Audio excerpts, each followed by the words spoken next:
Hi guys, welcome back to my channel. I'm back with another movie review. And this movie is brought to me by Lifetime. And we have Buried Alive and Survived.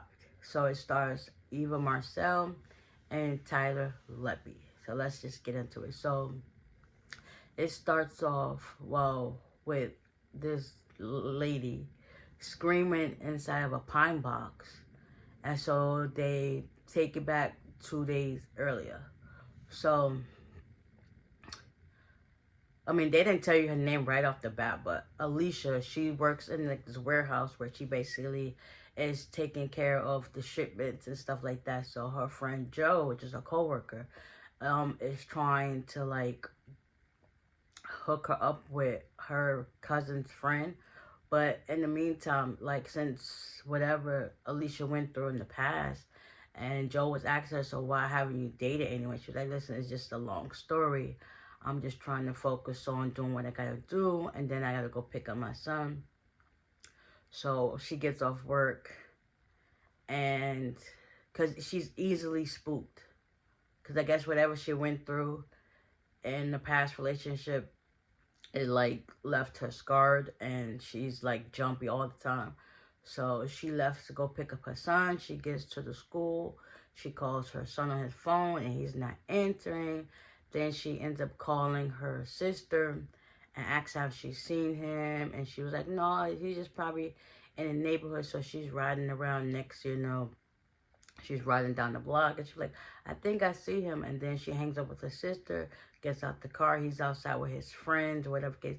I'm thinking he's like 13 or 14 because he's like he's old enough to be by himself, but at the same time he's still like me watch. So he was outside with his friend playing in some abandoned lot or whatever the case may be. And the mother was like, well, Alicia was like, well, why haven't you answered your phone? He was like, because you be calling too much. Listen, that's her job to worry. If she didn't call, then you would think like, why my mom ain't call me? Like sometimes it be like that. It be like you either call too much or you don't call at all, and it's like it still have you wondering. So his friend Kenny was laughing, and she was like, "So Kenny, you laughing? I could call your mom. I got her on speed dial. Y'all got like 10 seconds, 5 seconds to get out of this place. 5, 4, and then everybody started running and leave. So he gets in the car. They get home, and they have an argument about being safe stuff like that. But he was like, if I had a dad, it'd be much better. She was like, what did you say? He walked off in his room and that was it. So it's now the next morning. She surprises him with breakfast and a new pair of shoes, I guess, that everybody has. But also, she put a tracking device in it because she was like, if he can't answer his phone, why don't I just, think in her mind, like, make sure he's safe, give him like an air tag, whatever. He figured out where it was at. And he was like, the owner said he wasn't going to do it like that, but whatever.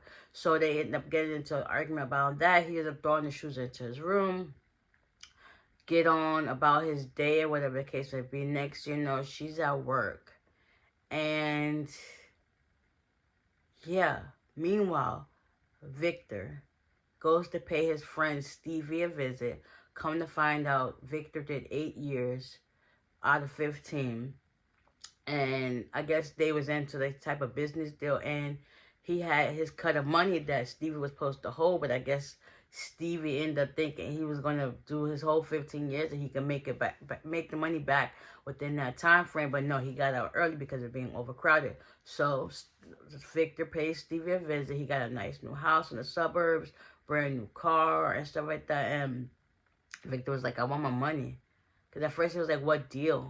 He was like, oh, never mind. He was like, listen, I was expecting to get out this early. I was going to make it back by then, make the money back by then. And then next, Victor ends up taking one of the golf clubs out the garage and he ends up breaking the window that Stevie was working on. He was like, oh no. So then he was like, I just got this car. Come on, he got another truck in the front. But he ain't got his money, but you buying cars and stuff like that. So he started taking back anything that had a value and put it in the back of the truck, got the keys to the truck. It was like, it's over. It's like, it's monetary gain. Like, he was old that, like, you did me dirty, you took the money, and you thought I was going to get out and find you. But now it's cool. Now he just got the car, whatever. He found this bracelet that he was going to give to his wife. Victor found the bracelet that Stevie was going to give to his wife. And he took that too. And then he left. This is like, it is what it is. So now, I guess, he figured out where Cam worked. Because I guess they still live in the same state or whatever. Just, Alicia changed her name to Sullivan from whatever Victor's last name was, so they think it'd be like off the grid. But he figured out where her sister Cam works at, and while she was about to leave for the day, one of the nurses to tell her like she got to go sign this. So she goes back, close her door, and she goes in to sign. Meanwhile, Victor sees that. He goes, gets out the car, goes to her car, and he ends up stealing her phone. So later on that day, Malcolm is playing ball with his friends in the basketball court, and he happens to see them playing, and he starts talking to Malcolm. He was like, because the ball ends up flying over to where Victor was. And he was like, "Hey, good catch, Malcolm." He was like, "Who are you?" Next, Victor pulls out a picture of him, his mother, and him all together in one picture. It was just like, "That's my mom, and that's you. Well, that's me, and I'm your father." So he ends up, going home with his father, back to his house, and now Victor knows where they live. And Alicia gets to the house, and Cam is calling her, and she was like, "Somebody stole my phone." And Alicia was like, "Nah, you just clumsy with it. You can't be that serious." So next she realizes the car in her driveway. And then she gets and she's like, "I'm going to call you back." Next she goes in the house. She's calling Malcolm. He's not answering her. She goes to where his room was, and she was like she started crying. Like, the terror in her eyes was like beyond me. But anyways, I'm dragging this out longer than necessary. So, come to find out, he ends up taking them want to take them out to eat for dinner. And she goes into her bathroom or her room to go change clothes. She ends up calling her sister. She was like, "He found us. He wants to take us out for dinner," and stuff like that. And then next he's knocking on the door, Victor. And he was like, "Listen, hurry up." She's like, "I am just coming in a few minutes." So they end up going to this Mexican restaurant, have some tacos, a brownie sundae, whatever the case may be. Then later on that night, he wants to give her a kiss or whatever, and she just like, nah. He gets to give her a hug. Malcolm goes inside, and then he was like, "Let's go to Garvey Park this weekend." And Malcolm was like, "Yeah, I agree," because he's happy with his father's back into his life and stuff like that. So after that, she hears when Victor supposedly leaves. Next, she tells her son, like, "Listen, let's hurry up and pack our stuff. We got to go. We got to go." And he was like, "You shouldn't have lied about where he was." So the son was not moving. So she's like, "I'm about to go put these last bags in the car."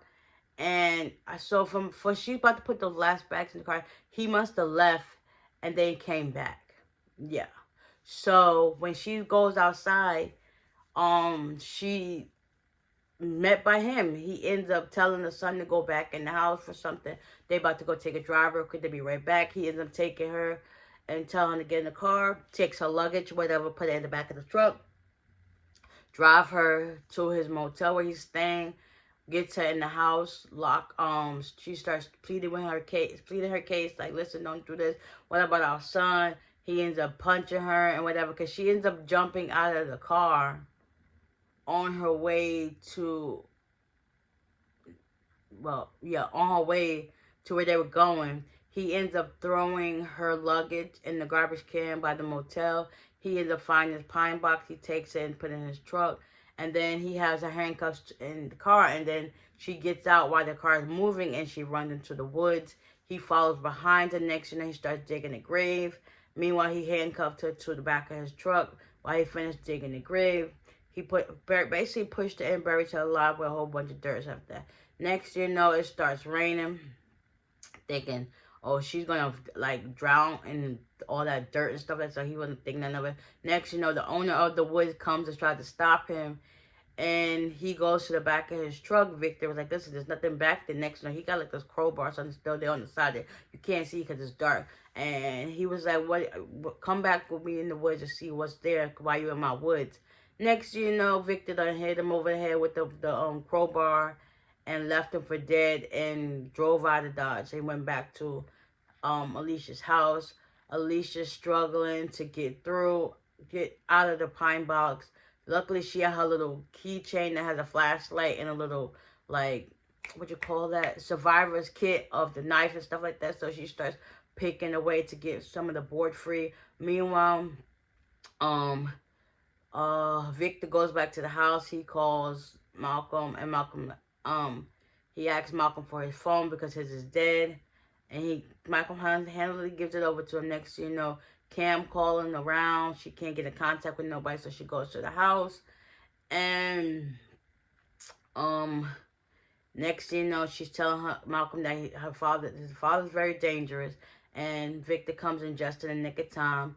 And he wants Malcolm to go pack up his stuff. And Cam was like, no, you come with me real quick. I'm going to talk to you outside. And next you know, Victor throws a lamp off the bookcase, whatever the case be, and then the son just was like, oh dang, now he's putting two together like mom was really right. Now it makes sense. And then he ends up knocking the heck out of his aunt right in front of his face. He was like, listen, I told you to go get your stuff, let's go. So he ends up grabbing the sneakers that his mother gave him and puts the air tag back into it, and then gets on the road with his dad. While they're driving, he's thinking of a master plan to get away. So he was like, I'm hungry. So they go stop at this diner to get some food. Meanwhile, they're about to leave after they got the check because his coffee was taking too long.